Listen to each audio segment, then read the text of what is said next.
Charlie, so I know we mentioned CyberOptics a little bit earlier. In addition to on-the-fly alignment, you can also do an auto measure, correct? Yes, that's correct. So if you want to do a package teach, say, the whole idea is to take the operator dependency out of that. Right. We try to make the whole system as user-friendly as possible. And the CyberOptics system, this is the latest camera sensor created by CyberOptics. And the purpose of it is to, whenever you pick up a device, you're going to measure it with the camera so that you can determine the exact center of that device in relation to the center of the nozzle, so that when you go place, you can apply a correction for an accurate placement. And we do this every time we pick up the device. So you pick up the device from your input, you align it, you place it in the socket. You program it, afterwards you align it, maybe you go to the laser. You laser mark your device, you align it, and then you go to the output.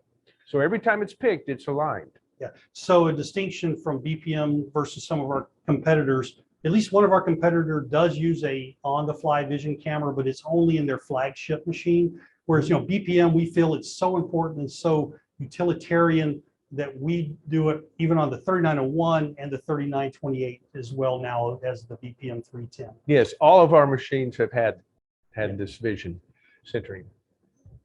Earlier, Scott had mentioned Whisper Teach, and we use that in addition to the CyberOptics camera to Correct. teach a tray. So why don't we take the visitors through the process of teaching a tray? Okay, so I'm going to go ahead and manually present a tray to the machine. Then we'll just select Teach from my menu here, and we'll teach the tray. For any tray, we're going to teach 3 corners of the tray. We'll start with the pickup corner, and then we'll go to an opposite corner, and then the end of a first row. And the reason we teach three corners of the tray is to accommodate if the tray is not perfectly square to the tabletop.